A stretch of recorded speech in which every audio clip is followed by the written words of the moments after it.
Good morning, Chairman. We are now live. Good morning and welcome to the formal meeting of the Children and Young People's Scrutiny Committee. My name is Councillor Rob Kendrick and I'm Chairman of the committee. Welcome to all members, officers and guests present today, attending both here in the Council Chamber and on Teams.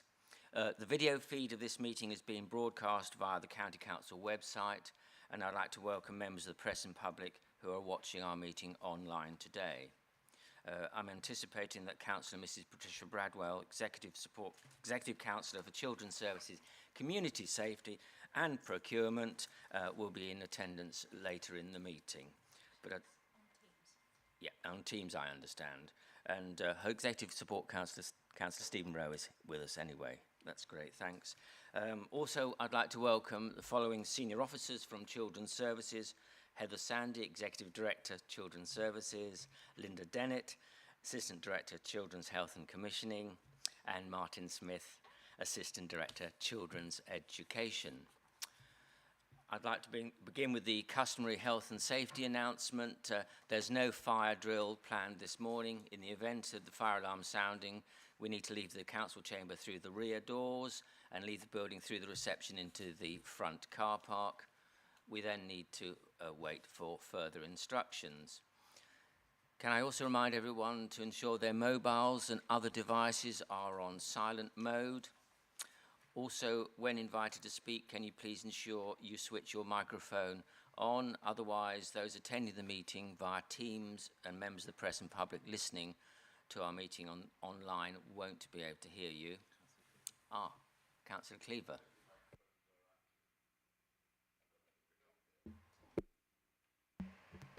Mine's active.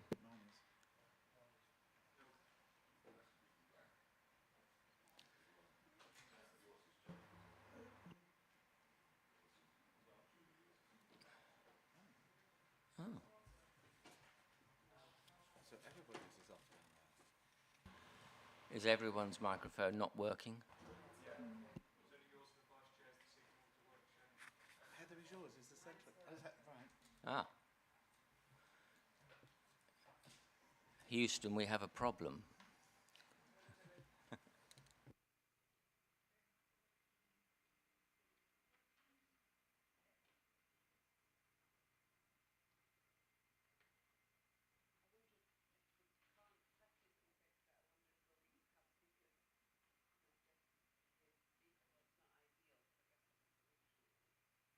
We'll have to do something like that, yeah. If it can't be fixed, we don't want to delay the meeting. So we have a microphone by Martin Smith, so if you wish to speak, would you please make your way in an orderly fashion to the microphone?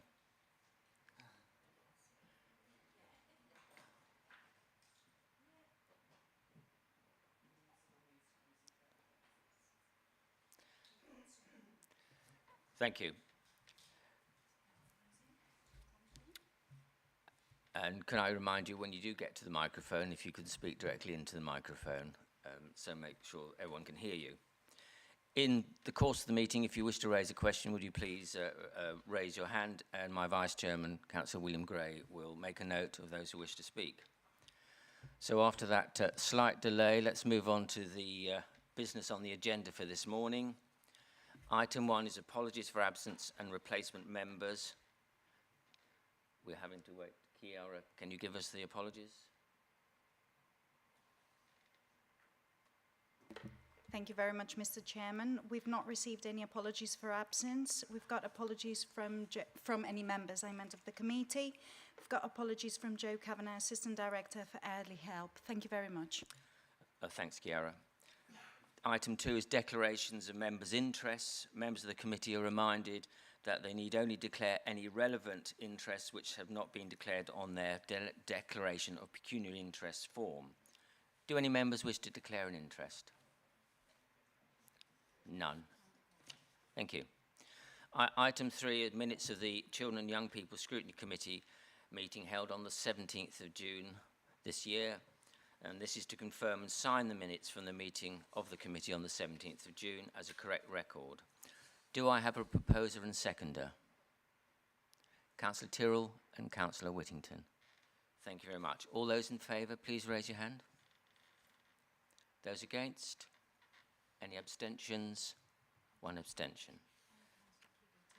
Councillor Keeley. Thank you very much, Councillor Keeley. Thanks very much for that. That's the minutes agreed. We now move on to item 4 on the agenda, which is announcements by the Chairman, Executive Councillors and Chief Officers. I would just start by saying I'm anticipating attending one of the Holiday Activities Food Programme events, which we've discussed at a previous meeting, and I hope to visit one of those in the course of the summer. And finally, just on my points, I'd like to make everyone aware, I'm intending to have our customary, which is well established now in this committee, our customary 10-minute comfort break before item 10. So that's our break is before item 10 this morning. Do we have any executive councillor announcements? Councillor Rowan, please. Thank you. Chief Officer announcements, Heather Sandy. No, thank you, Chair. Thank you very much. We now move on to item 5, which is Government White Papers on Levelling Up the United Kingdom, an opportunity for all, strong schools with great teachers for your child. This item summarises the Government's White Papers on Levelling Up the United Kingdom, published in February this year, and Opportunity for All, Strong Schools with Great Teachers for Your Child, published in March of this year, with a particular focus on education and schools. And I'd like to welcome Matt Spores, Head of Service School Standards, who will be presenting this report. Over to you, Matt. Thank you, Mr. Chairman. So members have had the papers, hopefully, about the White Papers. So I will just run through some key points for you and then obviously field any questions. So in terms of the White Paper for schools, the White Paper does reflect the bill that's currently in Parliament. However, you'll be aware from the news that some of the bill itself is being amended and changed over the course of the next few months, with no timescale set for how the bill itself is going to be changed. The White Paper sets out that local authorities will be champions of children over the next 7 to 9 years, looking at 2030 as the aspirational date for the agenda to improve standards across schools. The key aims that relate to school performance are that all schools should achieve 90% of children achieving the expected standard in reading, writing and mathematics combined. For Lincolnshire, that will be an approximate 25% increase in results in terms of expected, which is not an inconsiderable ask, but it's one, of course, that we aspire towards. At Key Stage 4 at GCSE, at secondary phase, the government's aspiration is that secondary schools achieve a 0.5 grade increase on average to of pupils averaging a grade 5 at GCSE rather than 4.5 as it currently stands. The other key aspiration that the government has is that all schools will be working towards becoming part of a multi-academy trust by 2030, or indeed part of a multi-academy trust by 2030. The other key part of the White Paper for schools that affects Lincolnshire is that 50 local authorities deemed to be in the bottom for performance across the country have been designated as education investment areas, and Lincolnshire has been designated as one of those, and I'll come on to some of the detail on that shortly. So in terms of the White Paper for schools, how we are going to achieve the aspirations set out there is that there will be new professional qualifications across the sector, particularly around literacy, early years leadership, a new SENCO award, a national qualification for SENCOs, and also a new national qualification for behaviour. There will also be pay uplifts for teachers, and you will have heard, members, I'm sure, that teachers have been awarded a 5% pay increase, which is in line with the commitment set out in the White Paper. And also in education investment areas, schools will be directly funded to support an uplift in pay for those teachers in STEM subjects, that's science, technology, engineering and mathematics. And there's also a possibility that in other shortage subjects around modern languages and English, there might be some pay uplifts, but that's not been confirmed yet.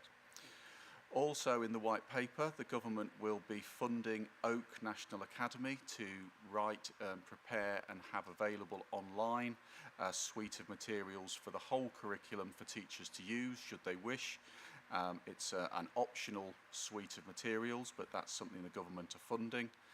And also the government will be funding a new attendance programme, which particularly in areas like Lincolnshire, we will be participating in. There will also be a continuation of the funding for the tutoring programme, and again in education investment areas, that tutoring programme will be funded across all schools should it be needed and required by the schools. The government's also funding the Education Endowment Foundation to continue its research over the next 7 to 9 years to enable research-based materials to be available to schools so that they have access to best practice and the best guidance possible.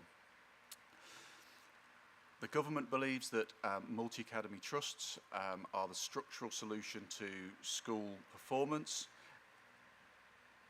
and therefore that is a key part of the white paper in terms of the government's desire moving forwards, and I shall put a full stop after that because that's probably a wider discussion that we may get onto.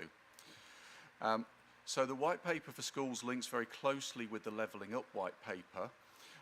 The Levelling Up white paper has 5 key missions within it, and mission number 5 really relates to education, which is the aspiration for 90% of children to reach the expected standard in reading, writing and mathematics. And as part of the Levelling Up agenda, as I've said, 50 local authorities are designated as education investment areas.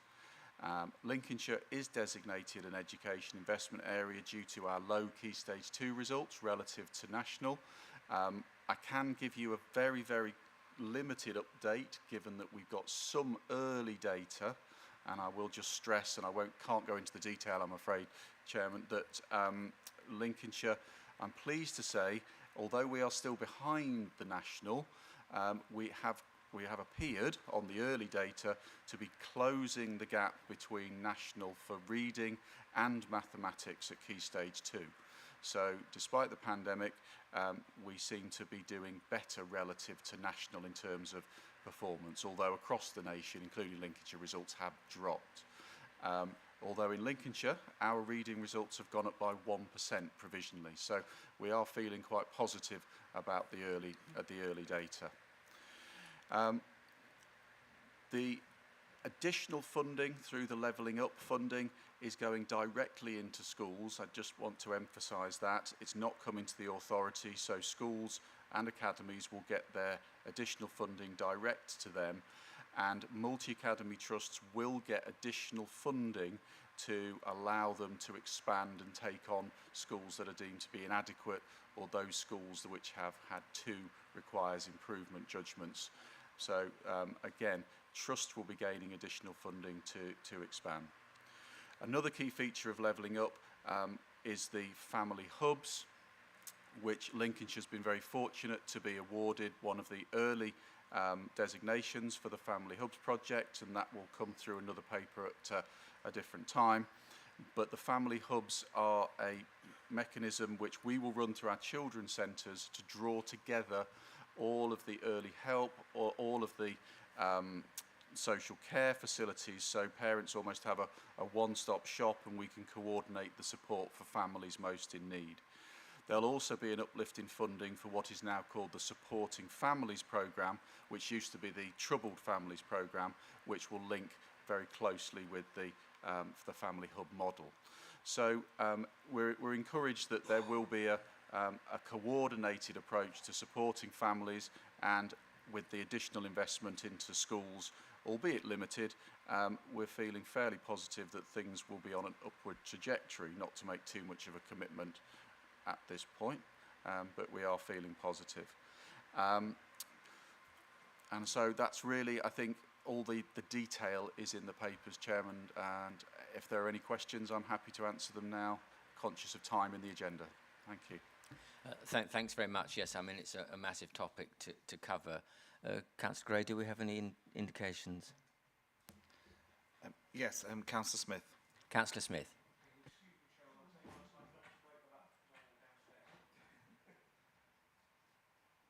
Do you want me to help? Are you all right?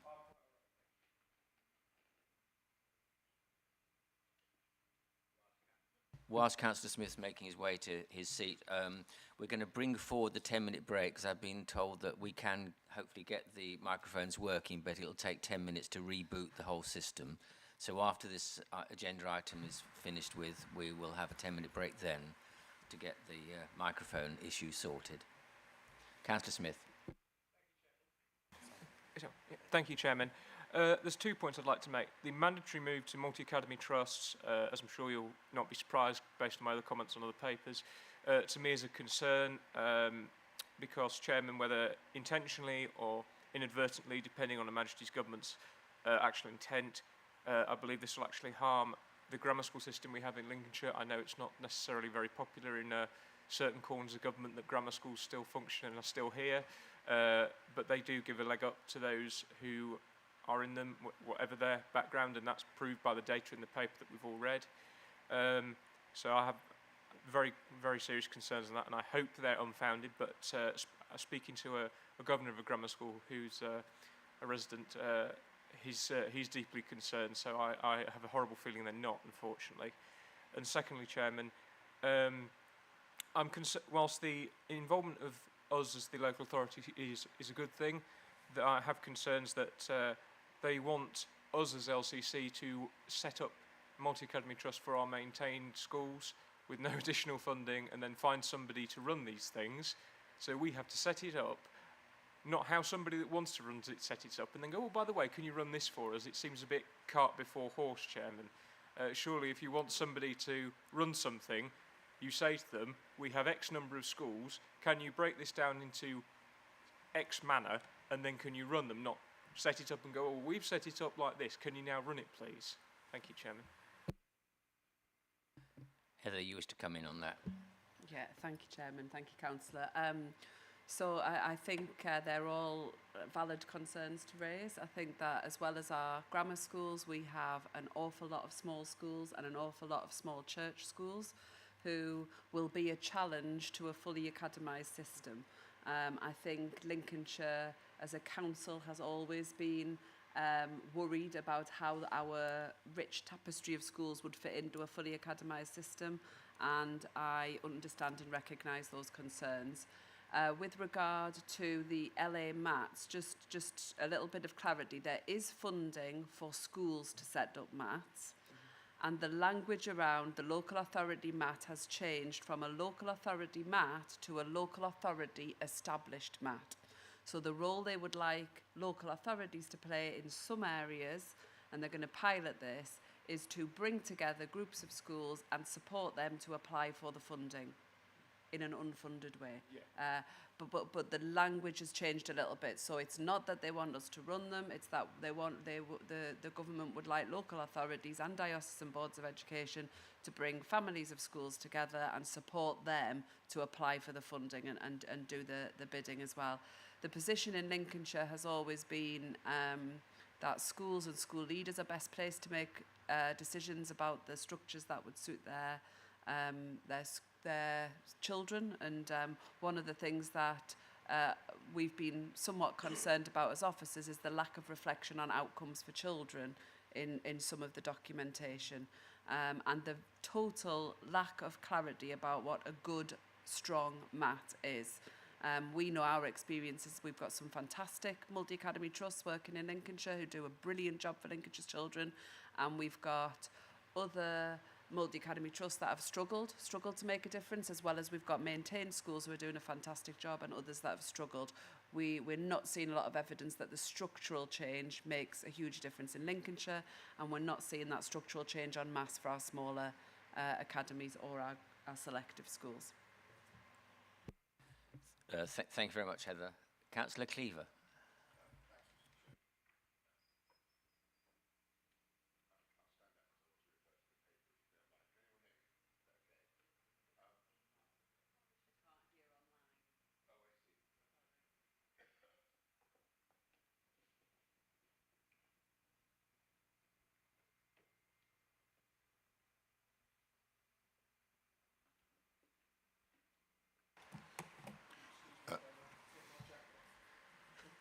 Thank you. It's shirt sleeve order this morning anyway. First of all, can I ask in terms of the supporting statistics, I assume that these exclude the independent sector, so they mustn't be read as representing all children as a whole, or the population of Lincolnshire. Is that correct? That's correct, yes. Thank you. Thank you. I think that's important to stress because obviously the strength of of numbers in the independent sector varies from one area of the county to another, doesn't it? So that can quite skew the figures. The figures then, just one request really, I'm intrigued by the rankings by district on page 28.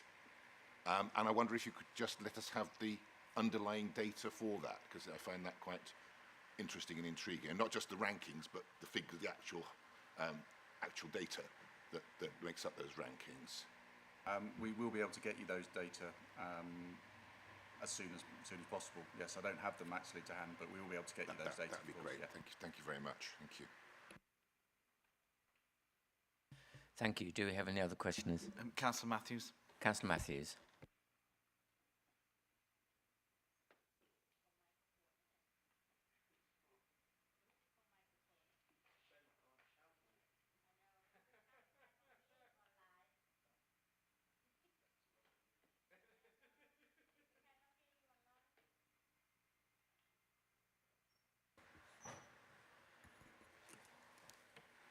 Thank you very much.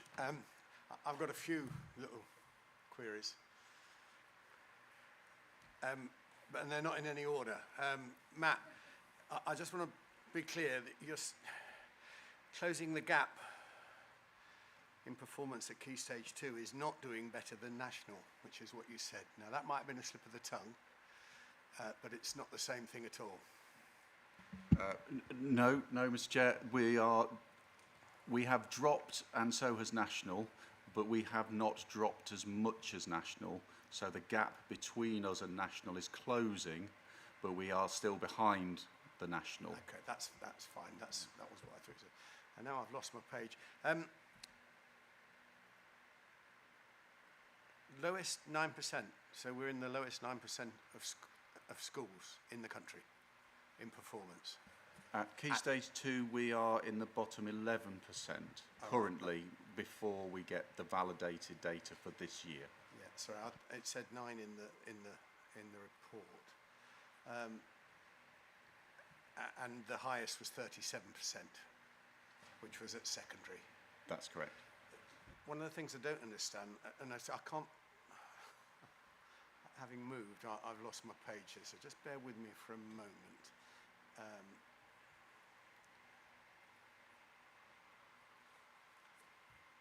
It said that comprehensives were performing better than grammars from what I could see in here, which I didn't understand. And I can't, as I say, I actually want to quote you back the figures in the, and it said comprehensives were at something like 37 and grammars were at 124 or something. It'll be here. I just wonder if you could explain that. I don't understand, but I can't find the thing that I'm referring to. This is a progress aid. I think that's around the progress measure for Progress 8. Is that correct? Yes, Progress 8 for free school meals pupils. Right. Sorry, I think, Mr. Chairman, sorry, Councillor, I think we've slipped into item 6. If that's we're on the standards paper. Okay, off the white paper, which is fine. I'm happy to. No, it was the bit you referred to. Leave that. I'll come back to that because I will find it again.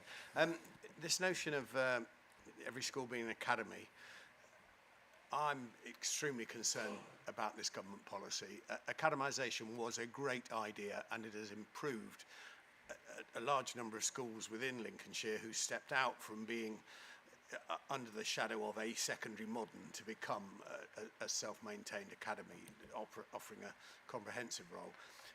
The grammar school, and I don't want to answer that question, that debate, we have very good grammar schools. Every school in Lincolnshire should be a good school, and I don't see academisation for every school bringing that about. I think those that would have thrived under that have thrived and have made that decision. Those that are left within our remit are not they don't have the momentum and the capacity probably to stand on their own. I think you made that case very well.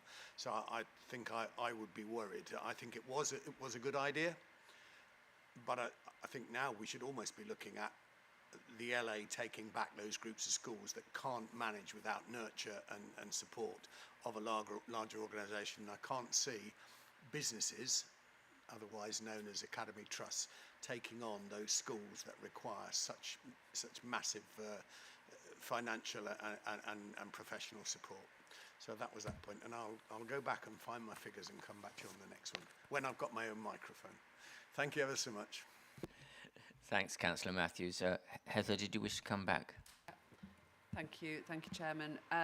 So again, I recognise those challenges. I don't know if Councillor Bradwell wants to come in. I think perhaps that, you know, obviously this is a national policy. The committee, the comments will be recorded and they'll be shared with the executive, and I know that there'll be further discussions within the council. Does Councillor Bradwell? I thought she might. Okay. Thanks, Heather. I think Councillor Bradwell, would you wish to come in? Yes, only to say that I agree with a lot of the comments that have been made. When the academy system first was brought out by, I think it's Michael Gove was the minister then, we did ask government if we could run a trust, because we knew at that time we'd got a number of schools which did need their hands holding and actually probably would never be taken by another trust, but we were told local authorities could not be involved.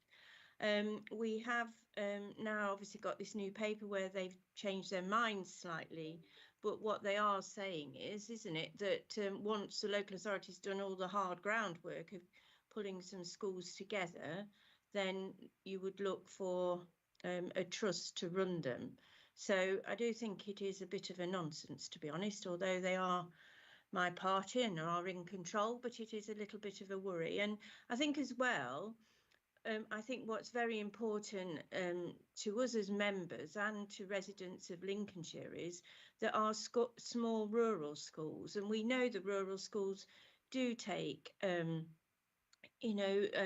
probably a bit of extra resource than that, and also when we were doing the school funding ourselves, obviously we now go under a national school funding formula where, you know, years ago we were giving our small schools a bigger grant because we knew that they've still got the same expenses as larger schools, but actually they don't have extra money to spend on things. So our small schools, we've always loved them. We've always wrapped our arms around them to keep them, going, because we know how much they're valued by residents and families in Lincolnshire. And for me, that is a little bit of a worry that, going forward, if we move forward with this further academisation, what happens to those very small rural schools? And so I'm equally as worried as a lot of councillors in the room about how this is really going to pan out, because, as I say, I think, okay, some of our schools, I think with lockdown and that as well, some, we've had problems with seeing, issues with regards not standards, but children's learning. But I think that's because children were out of school for quite a long time in the first lockdown. But in general, our schools are good schools when you look around the country. And I just think we need to try and preserve that. As I say, if this goes through, we're just going to have to work with it as we've always worked with things. But the bottom line is that for me, our education and the schools in Lincolnshire are very important. And Heather and I have met with this regional schools commissioner before Heather came in. Debbie and I went down to see Michael Gove and other ministers to actually explain what it's like for schools in Lincolnshire, how diverse and that they are across the county, and we're not like a London borough. And I think sometimes people don't understand that. They work and live in urban areas and they don't realise what it's like to actually run and help schools across the county, and we're one of the largest rural counties. So after my ramble, sorry members, after my ramble, I'm with members in the committee that we just need to see how this goes. We will do the best for our schools, but you know, sometimes things don't quite fit for what we have here. Thank you, Mr. Chairman. Thanks, Councillor Bradwell. I think many members in the chamber will share your views. It seems to me a classic case of a one-size-fits-all plan which doesn't take into account the diversity across the country, and particularly diversity within a county such as ours. But as you say, it's something that we're going to have to deal with as and when it comes. Do we have any further questions? Councillor Matthews would like to come back. I wonder if we know, if we know the name of the LA that is being piloted. So in terms of the LA that's being piloted, they've just opened the bid, so you have to express an interest in whether you want to be a bid. I know of some regional interest in piloting, but that's not confirmed yet. Pardon? We will not be expressing an interest in an LA established MAT. Thank you. Councillor Smith, you have a question. Are you going down or...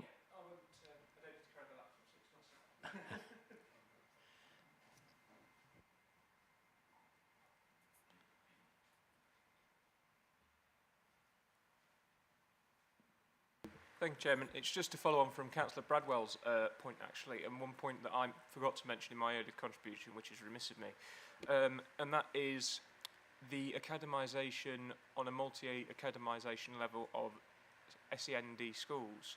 Now, there is proposals, as was in the Green Paper, of merging a mainstream and SEN school into one academy. Now, I have even bigger fears than I do for our grammar schools, for our SEN schools, because they are unlike businesses, and businesses will go, well, if we have an SEN school, we risk our league table ratings, we risk, there's other varying connotations. So my concern is they may be harmed from this and almost be sort of left in a corner or left out in the cold, proverbial cold, because of how it's a one-size-fits-all approach, which just, as Councillor Bradwell's already said, just simply doesn't work for a place like Lincolnshire. Thank you, Chairman. Thank you, Councillor Smith. Heather, you wish to come in. Yeah, so on the special schools, we actually have a high number of our special schools already in trust, because we had one of our special schools became a multi-academy trust. So there's a lot of the special schools in that trust, and then we have a couple of other smaller ones. So in some respects, they're a little bit better placed whereas the grammar schools are mostly standalone. Yeah. So some of them are already working together, but I think that point is very replicable across alternative provision and special schools in other areas. We just happen to have had some movement in our special school arena already. Thanks very much, Heather. Do we have any further questions? No further questions. Thank you. I just have a couple of questions. I don't know if you can enlighten us on this one. Reading through the document, and you've mentioned it, the reference to new qualifications. Do we know how they're meant to fit in with the current scheme of qualifications that teachers have to gain? So the new professional, the national professional qualifications are designed to be accessible to any teacher who's got the appropriate experience to go on to those national qualifications. Some of them are designed for senior leaders in particular, and what's happened is they are replacing the small number of national qualifications which we had for senior leadership, which was one NPQ SL and an NPQ ML for middle leaders, and the government have designed these new professional qualifications to split into a wide variety of different specialisms across the school. So they're widely accessible, and at the moment we're feeling that they're looking really positive in terms of providing good quality CPD, professional development. Sorry, just to add, they're ongoing qualifications, so it doesn't change the route into teaching. No. So the route into teaching remains the same. These are about professional qualifications once you're in teaching to develop your skills. Thanks for the clarification. Thank you. The other thing that always surprises me in these documents is that some of the vague terminology, and I think other speakers have commented on this, that the strong schools, is it, Heather, that they mentioned? I mean, how do you define that? It amazes me that we can have a government document that has such vague terminology, but there we are. It's something we have to live with. If there are no further questions, I'd like to thank you, Matt, for your presentation and leading us through this complex maze that's issued from government and is currently going through Parliament. What we'll do now then is we'll bring our 10-minute break forward, so hopefully we can reboot the microphones so we don't have to have musical chairs when members wish to ask questions. We'll break now. Thank you. I'm afraid I have to formally move the proposal that we have a 10-minute break. All those in favour, please. Oh, sorry. Ah, thank you. Action, sorry, I'm getting ahead of myself. Let me do the summary. The actions required of this committee are to review and comment on the summary of the government's white papers in relation to schools and education, and I therefore propose the committee has reviewed the summary of the government's white paper and request that a further report be brought back to a future meeting of the committee once more information has been released and the implications for Lincolnshire are known. And I think we've made some comments on that which have been noted. Can you please raise your hands if you agree with that proposal? Thank you very much. So we now move to our 10-minute break. Sorry for that.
Welcome back, ladies and gentlemen. As you may have noticed, we still haven't got the mics, all the mics working, but fortunately we have a roving microphone which will go around the chamber as and when you need to ask a question.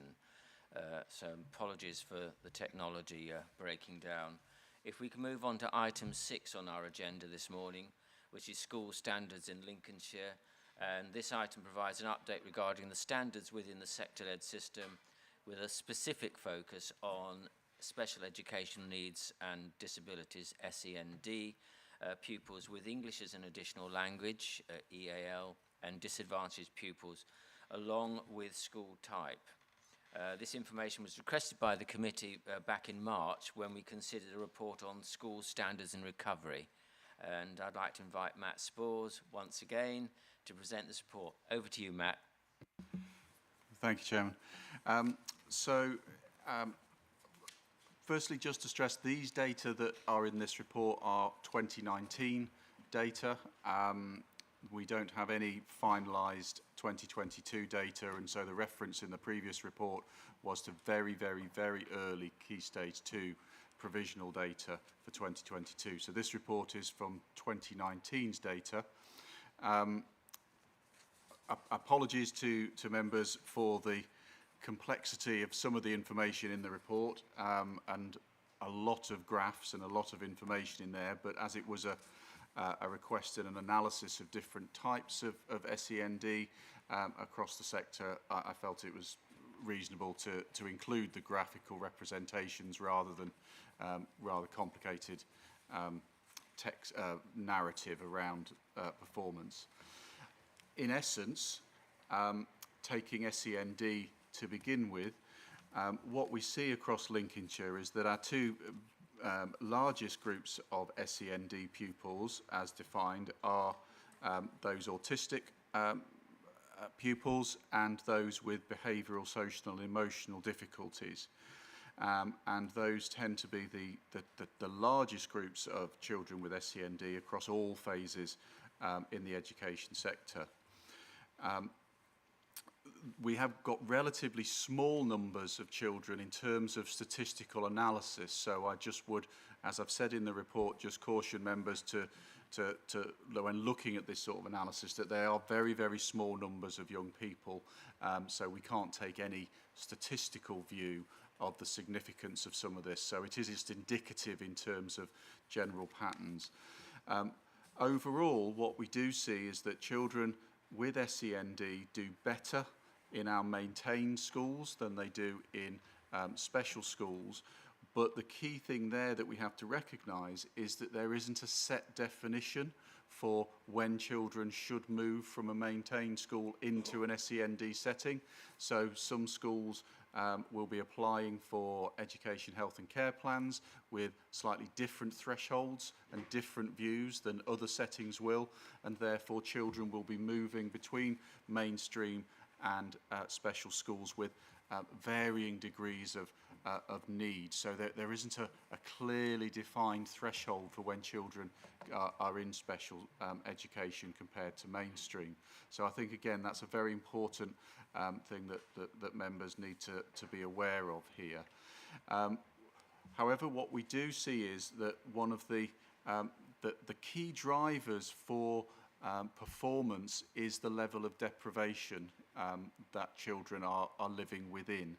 And what we see is that schools with a larger proportion of children with free school meals or those from deprived backgrounds do less well at all phases of education. The greater proportion of disadvantaged pupils, we see a greater proportion of children that are SEND.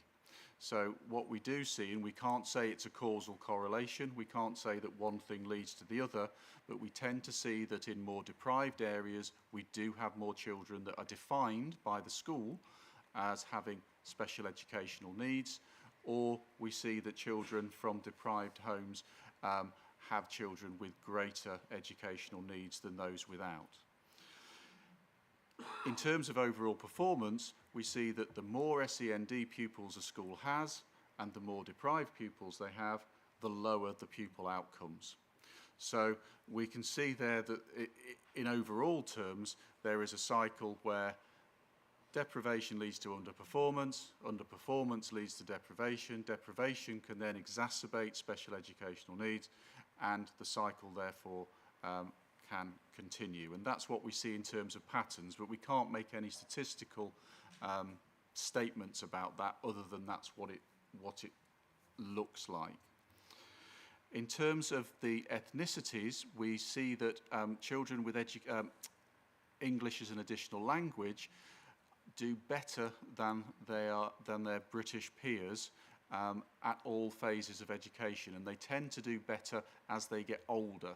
So children that have been with us longer from other countries or with English as an additional language do better than their white British peers.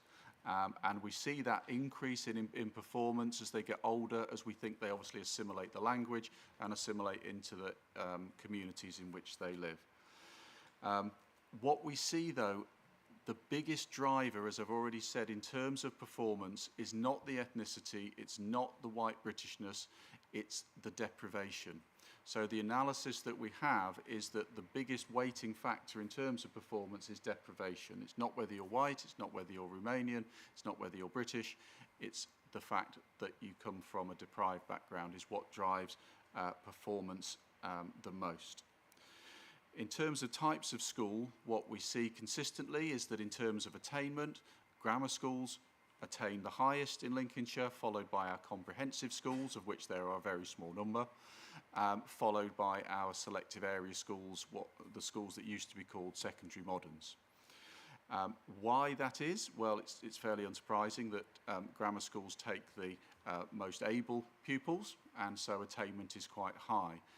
But what we also see is that the progress pupils make across different types of school very much depends on the school itself. Some of our grammar schools do tremendously well and get very good progress scores, but equally so do some of our secondary modern schools, our selective area schools, and equally the comprehensive schools can also do well in that regard. So it's still quite a mixed picture. And it would be difficult, again, to make any sort of statement about statistical validity of any of this because of the small numbers, both of the schools and both of the types of pupils. So, in summary, SEND pupils do less well than their peers. SEND pupils do less well in special schools than they do in maintained schools. Deprived children do less well than their peers generally. And the more deprived and the more SEND, the less well our schools perform. Thank you, Mr. Chairman. Thank you, Matt, for that summary. Do we have any questions? Councillor Smith. Councillor Smith, the microphone will come to you. Yes, yeah. Thank you, Chairman.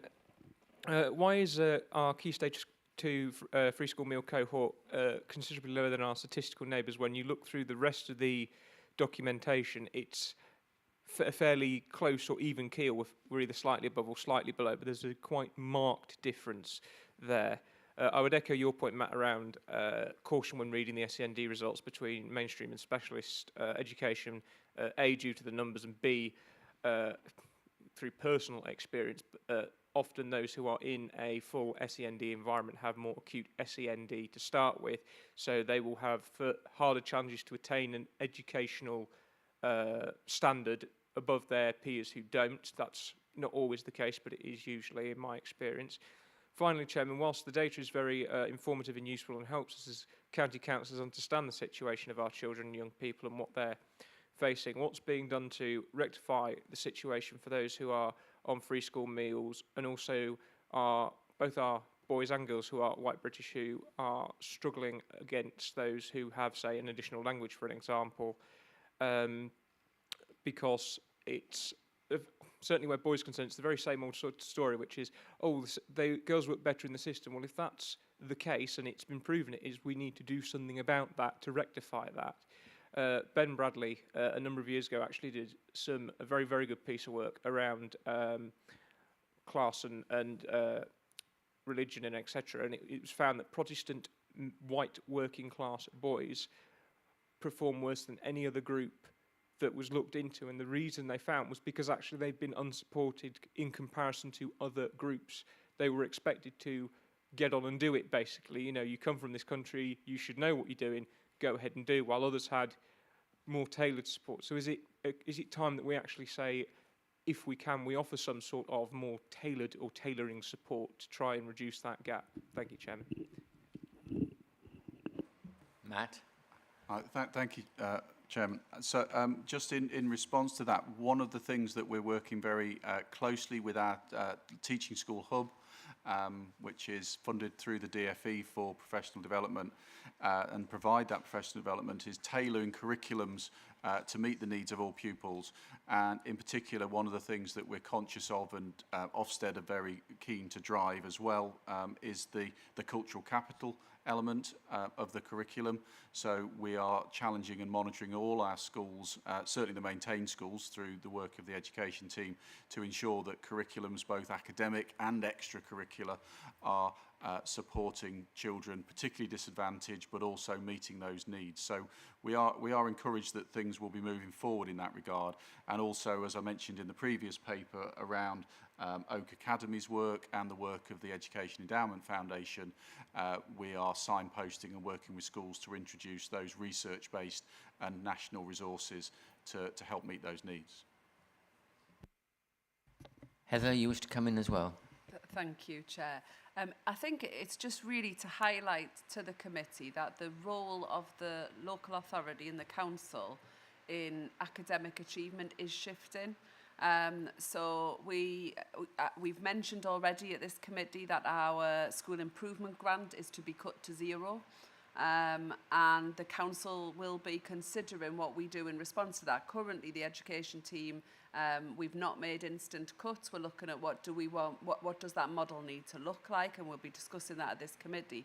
But the national drive is very much for councils to be champions of children around SEND, around inclusion, around attendance, around admissions, and to work with the system, but that the funding for school improvement and for addressing academic challenges will come through the multi-academy trusts and through the teaching schools.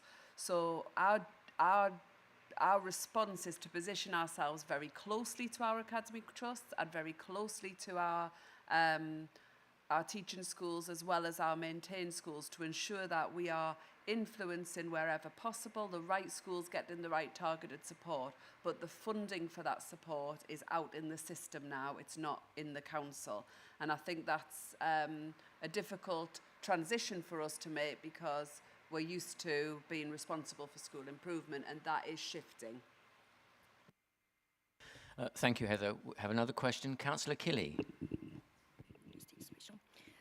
Thank you, Chairman. I'd just like to, in a way, it's already been answered, but when you talk about deprived, it's not just, I'd just like more information about that, but having been a teacher for 30 years, I've just seen what the previous speaker said about young boys really, being quite alienated from education, and I really do think that we should spend or target them because they are educationally wasted. Obviously, deprivation is not just about money, it's about cultural capital as well. So I just would like to know what the authority is doing. Obviously, we've had austerity since 2010, and I think the situation will have got worse since I left teaching. But I really think we should be emphasising the basically addressing what's going on with our young men in schools. Thank you. Thank you. Heather, did you wish to come in? Yeah, I think the challenge is it's not the local authority that's doing a lot of that work. It is the Department for Education, it's the teaching school hubs, and it's the multi-academy trust and the schools themselves. What the authority is doing is meeting regularly, particularly with our maintained schools, but also with our academies where we've got concerns, to ensure that they have plans in place to address that. But I guess the challenge is it's about us playing our part in the system, and our part is changing, and I think that's a challenge. Thank you. Councillor Matthews, you have a question. I do. I just want to. I've spoken to Matt during the break, and I just want to revisit that, and I want to comment on what Heather's just said. In Appendix 1, which was the data I couldn't find, it talks about looking at the relative performance in district areas. Although for a fair comparison, these have been ranked against local authorities across the country. And then it says Lincoln is in the highest position at 3. And yet it's the worst performing. So I'm just struggling with the way that grammar is constructed. I have raised it with Matt, and Matt's going to write to me. So I just wanted to make that note that I found where I was. I'm still confused, but Matt's going to address it for me. Heather, what you've absolutely said is that to all intents and purposes now, this scrutiny committee is redundant. Because we can't comment constructively or challenge and intervene lowering performance in schools within Lincolnshire, because they're not Lincolnshire schools any longer, not Lincolnshire County Council, although some are, but they may be taken away from us. But looking at all the data, it looks as though we're standing still or going backwards. And that's not good, but it's also not fault isn't the right word. It's not for us to step in, which is the point you made just clearly there, and address that. And I just wonder if you might give us some wise words on what we can do in this challenging time to accept that actually we do want to scrutinise and challenge performance of the schools within Lincolnshire, but we're not in a position to do so because central government is trying to remove any leverage we have in that area. Thank you. Yeah, thank you very much, Councillor Matthews. So I don't think the Scrutiny Committee is redundant. I think it's got a change in focus, and I think it's always going to be important that we're looking at standards here. I don't think we can turn away from standards, and I think the decisions we make about what we want our school improvement capacity to look like will influence what can be expected of that school improvement capacity. We don't always just scrutinise what's in our domain to fix. We scrutinise much wider and much broader, and we sometimes raise those issues upward. We sometimes write to schools as a result of that, so I think it's important we continue to do that. I think that what you would want us to be doing as officers is you want us to be very close to the systems that are making a difference to this. So what Councillor Bradwell and I talk about is we want Matt and Martin to be really close to the Teaching School Hub. We want them to know this data really well so that when there's a programme that comes out about improving boys' achievement in reading, they know exactly which schools we want to champion getting part of that funding and being on that programme. We want to be hearing the evaluation of that programme. If I think back 3 years, we were funding and running those programmes. The way the DFE worked then was we bid for school improvement monies. We were very successful. We ran them with the teaching schools and we reported to this committee on them. I think our teaching schools work really well with us. They will be happy to continue to come and talk about what it is they're doing, and that might be something that's really interesting to the committee. But you're absolutely right. The accountability for the teaching school is to the Department for Education, not to local government. And it means there is a slight shift. But I think we should still continue to focus on this, and you should continue to challenge us about what's happening, and we should continue to be able to brief you on behalf of the system about what's happening. And of course, from time to time, the council can choose to step in and do work beyond its statutory duties. We know that we're in a climate at the minute where that is a real challenge for us in terms of, the funding we've got is a challenge in just delivering our statutory duties, and we know that, and we will be having budget conversations as we go through. But there are always things that Councillor Bradwell will consider and discuss with the committee, and things that we need to continue to look at. I do think what the committee needs to really turn the mind to, as well as the standards agenda, is very much the inclusion agenda and the attendance agenda and the admissions agenda, because that previous paper about the white paper really gives us a mandate about that. It really gives us more power in that domain. So we need to be making sure that on those things that we've been given strength and powers around, as it works its way through, obviously, that you are clear what we're doing about those and what the state of play is in Lincolnshire for them. So if our roles around attendance, we know if we get children to attend more, improvement will rise. So you need to be challenge us around what are we doing, and a lot of that is challenging schools to get attendance right as well. But we definitely are moving into a space where we are influencing. We don't have a big school improvement service. You know, for newer members, we're talking about 5 to 6 members of a team for 360 schools. That's not including the interaction we have with the independent sector, which was mentioned earlier. You know, this is not a team who can go and make attainment better. However, we have got the teaching school hubs. We have got the national professional qualifications. We should be promoting those. We do have contact into our independent schools. So it's about having an intelligent influence in the system, and you should hold us to account for that. And we should all feel uncomfortable when our performance is standing still. You wish to come back, Councillor Matthews. Thank you, Heather. It's very well spoken. I have one thing you said there. I've been looking at the data for Lincolnshire schools for another matter, which you'll be aware of. I found 498 schools within Lincolnshire for primary, secondary and post-16, and you just referred to 367. So just, A, can you clarify that? And B, it looks as though our grammar schools that have traditionally held us up at secondary phase may not be consistently performing across the piece. Can you comment on that? Is that just me misinterpreting, or is there a fundamental problem now with attainment and performance at some of our grammar schools? Thank you. Okay, thanks very much. In terms of the variation in numbers, you're including post-16 establishments and I'm not. It's looking at the statutory school, the school reporting age, so then that's what the parameters are.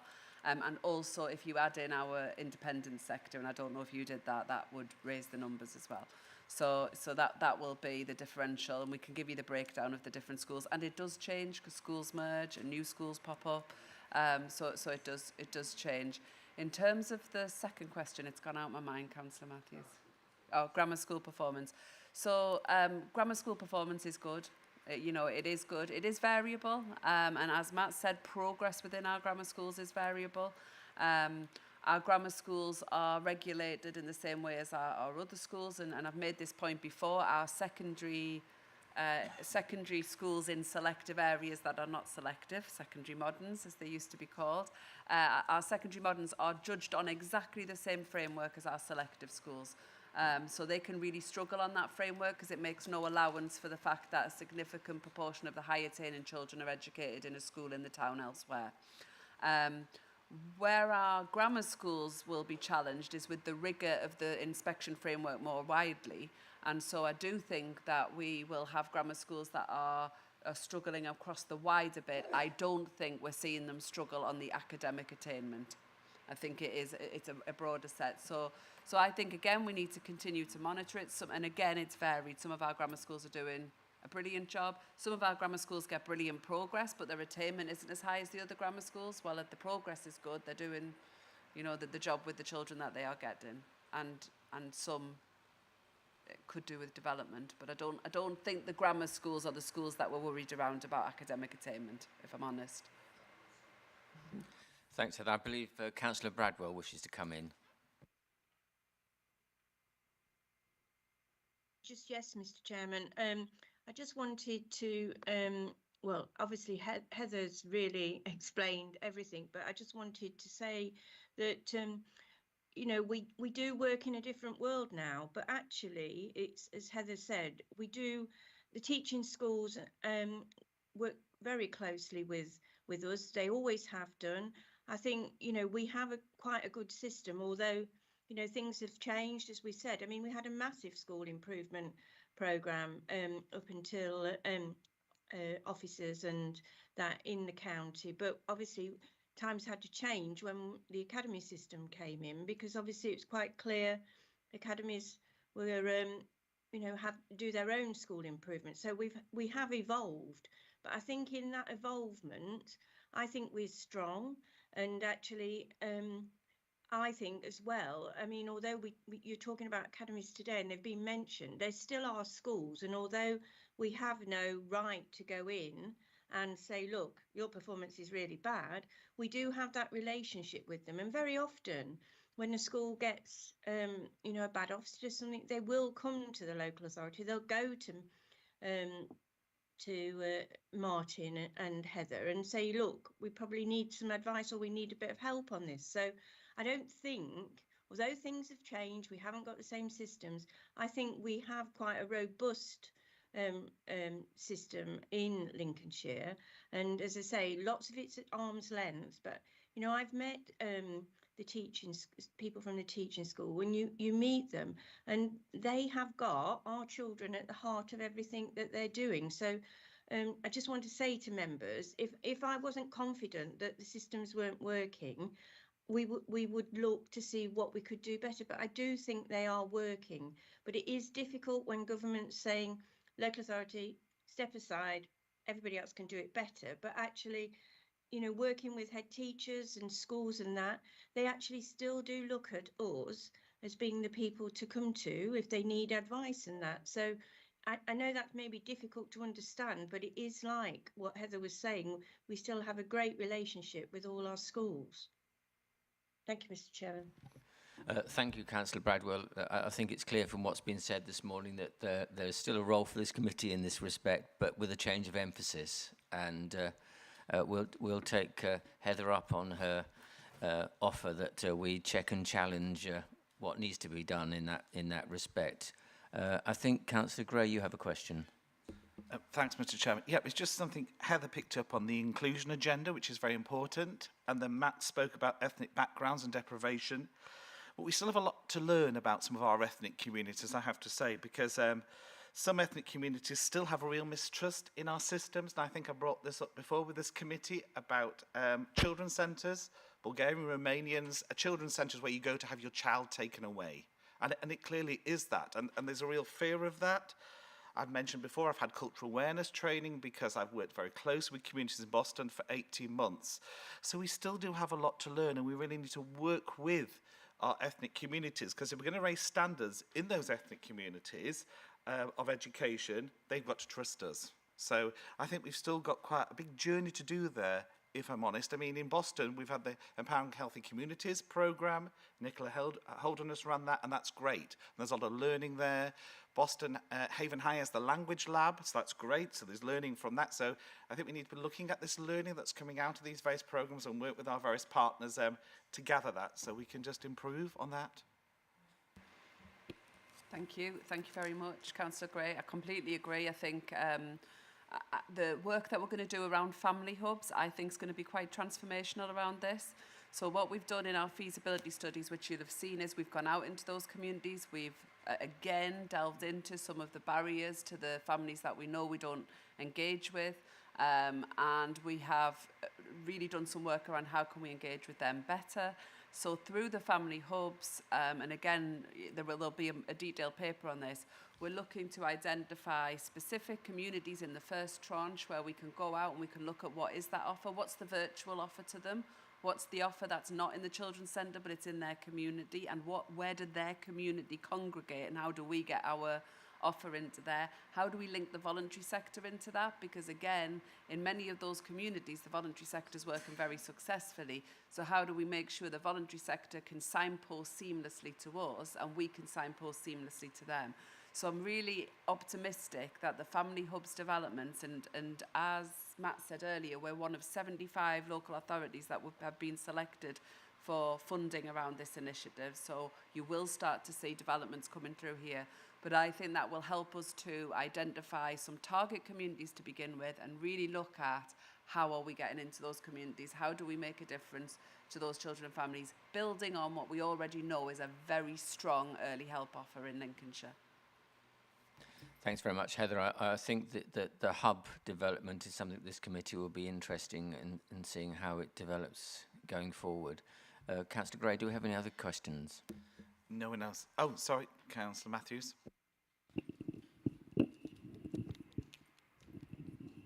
Thank you very much. I don't know if I'm referring this question to Councillor Bradwell or to Heather, but I'm really interested to know if there are performance tables for multi-academy trusts defined by geographical area. So in the way we're subject to producing Lincolnshire data, are the multi-academy trusts too? And secondly, I wonder if one of you might opt to say what would a strong multi-academy trust look like? where there are schools in Lincolnshire that have been repeatedly on requires improvement, and under this proposed provision, they'll be able to go to be taken out of the academy trust they're in and move to a strong multi-academy trust. Does that mean we'll be switching schools between Greenwood, Ross, Oasis? I know it's not quite what we're talking about, but this is a really interesting discussion we're having now, because it does matter about performance and how we track performance. Okay, I'll come in and Martin will correct me if I'm wrong.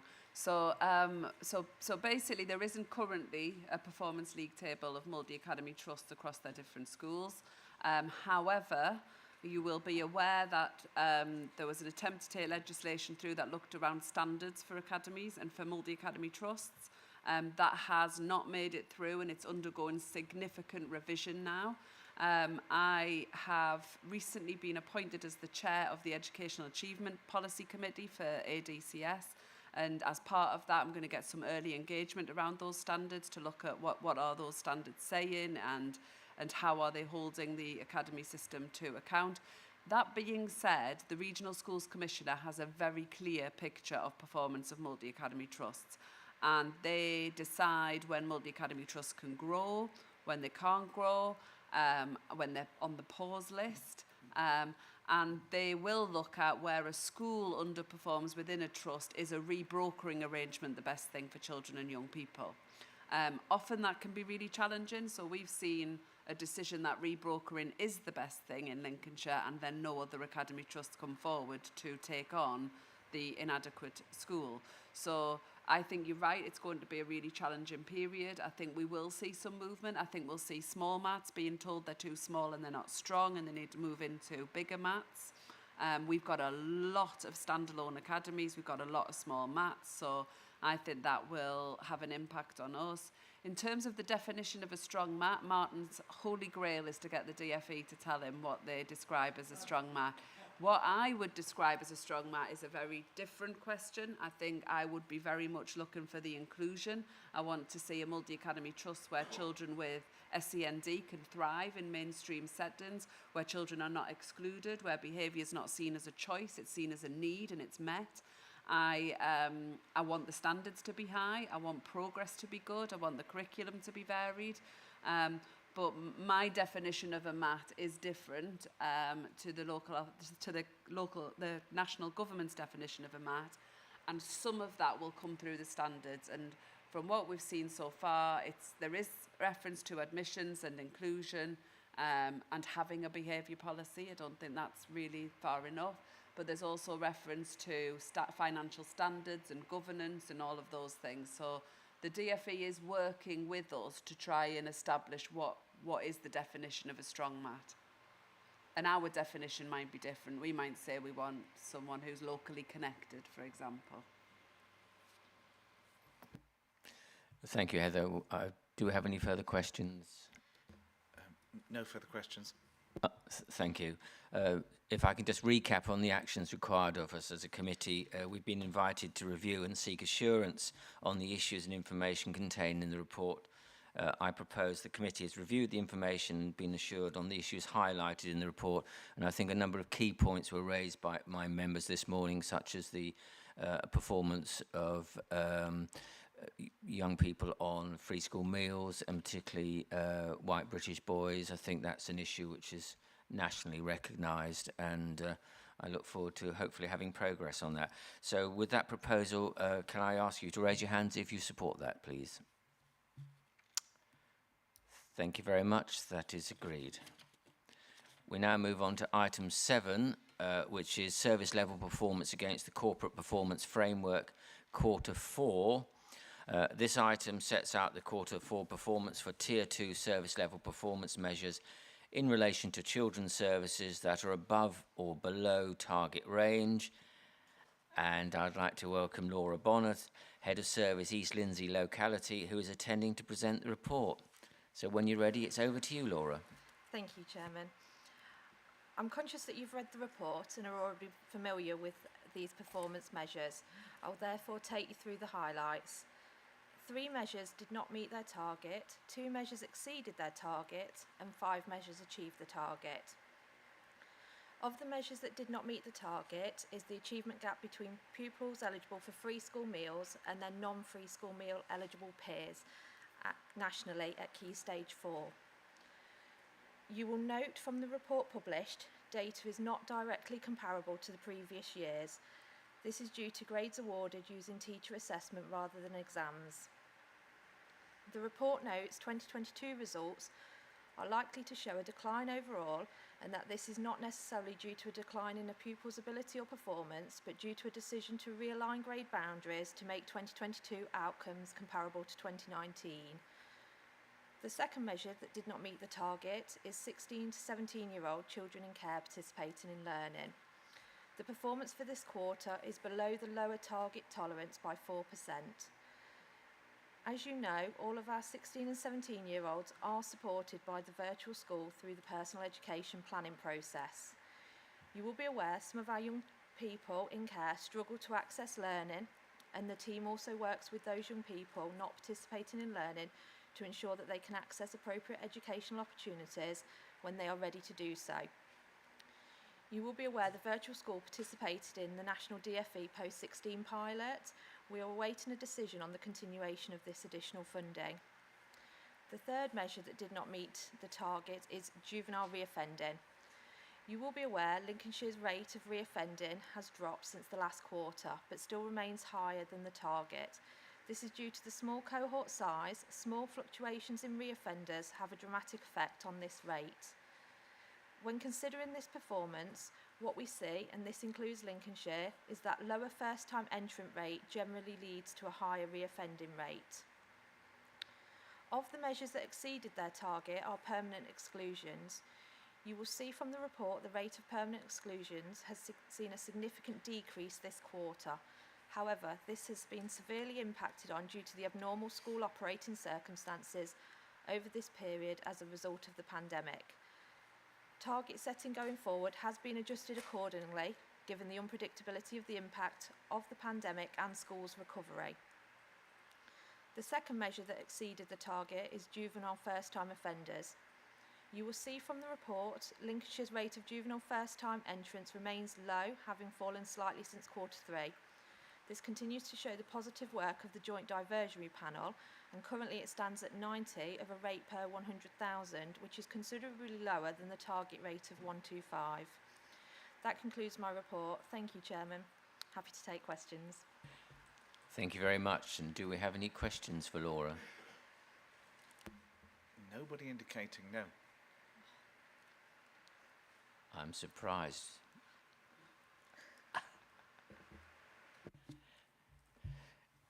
Can I just mention, and I think it comes up every time we get these reports, is this 2-year lag that we have on the juvenile reoffending stats. I know we raise this every time, we keep banging on about this, but will there ever be any indication that we might not have such a long lag? I know it's not within our power to change it, but I'm just wondering, I take it representations are regularly made on this. Heather, you want to come in on this? Thank you. Thank you. Yes, representations are made regularly, and I cannot give you any assurance that we're going to see a move on that. I understand the frustration. As you say, it's not our data. We receive the data when it's given, and we'll continue to make representation. Thanks very much, Heather. At least we're making noises in the right places, shall we say. If there are no further questions... Councillor Matthews.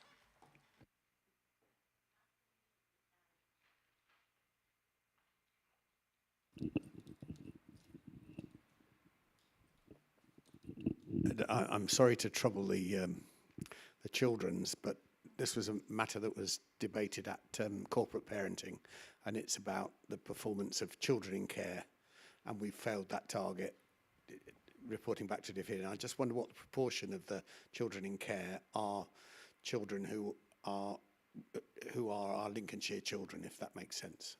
So it's an underperformance.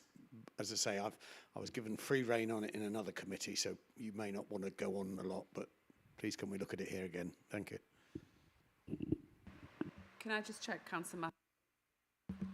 Sorry, can I just check, are you talking about those participating in learning? Is it the one that didn't meet, or is it? It's 16 to 17, yeah, participating in learning. I can't find the page. Yeah. It's not achieved. It's 81.3, Yes, with you. target 90. I'm with you. Yeah. Can I be really honest and say I don't know? I will find out and come back to you. I'm really sorry. I've done so well throughout this meeting, but that is one I can't answer. Thank you. Yeah, I'll circulate that. I'll send it through and we'll circulate it. Apologies. Oh, sorry. Should have come to Laura, who does know. It is our children. Yes, it is our children that Lincolnshire County Council are responsible for as corporate parent, wherever they reside. We are responsible. I did speak with Kieran Barnes, who is responsible for this area, and as you know from previous conversations, our goal is to raise aspirations for all of our young people always, and we want to inspire them to participate in learning. With this cohort of people, there are challenges with them participating in learning, and it's more about our vulnerable young people who we're not quite achieving where we want to be with them, as they have more complex needs and they may have experienced multiple moves throughout their education journey. But the virtual school continue to work with them wherever they are. Outside of the PEP meetings, there is regular communication to support them to access learning, and a small cohort of the young people choose to take the route of employment more than education, as that's suited to more of their skill set, which is something that is supported by the virtual school as well. I hope that answers your question. Thank you, it does. I sense we are actually doing very good work here, but the way we are forced to report suggests we're not. And in this committee, as I did in the Protect, is there any way we can have a soft data interpretation of this measure to show the good work we are doing, as well as reporting the official figure? I'm not trying to fib, but clearly we're forced to report in this box ticking exercise, but actually I think we're doing some really good work here, and all we're doing is reporting failure where we got successes. That was, I don't know how we go about on requesting that, but. Mr. Chairman, we would welcome that opportunity, and can I suggest it's a briefing to members of the committee rather than an agenda item? That sounds like a good idea to me. Yes, if we can do that as a briefing, appreciate that. Councillor Gray, do we have any further questions? No one else indicating, no. Thanks very much. Therefore, just to summarise again the actions required of us, we've been invited to review and comment on the performance of the measures that are either above or below the target range. I therefore propose that the committee has indeed reviewed the report and is satisfied with the performance of the measures that are either above or below target range, and we've had some additional comments made by members this morning which can be noted. Can I please ask you to raise your hands if you agree with that proposal? Thank you, that's agreed. We now move on to agenda item 8.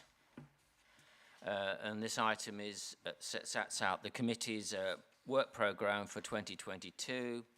And I'd like to invite Chiara Hatziano, Scrutiny Officer, to present the report. Over to you, Chiara. Thank you very much, Mr. Chairman. Only a couple of amendments identified on the work programme. In terms of the September agenda, the item Lincolnshire Secure Children's Home New Build is potentially being pushed to a future meeting, and we have been notified of an additional report around school sufficiency for 2022 and childcare sufficiency for 2022 pending final confirmation.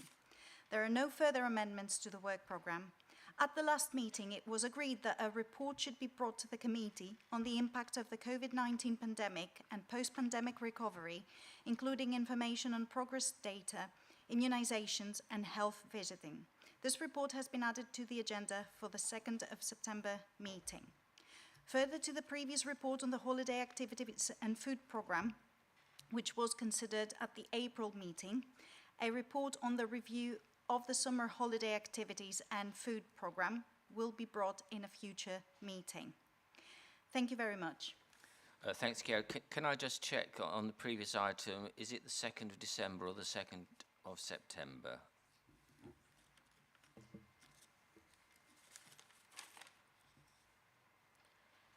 That's the It is the post-pattern. 2nd of December, Mr. Chairman. Thank you. Thanks very much, Kiera. That's great. That's great. I'd like to invite members of the committee to speak on the report. Do you have any speakers, Councillor Gray? No speakers. Oh, sorry, Councillor Whittington. Councillor Whittington.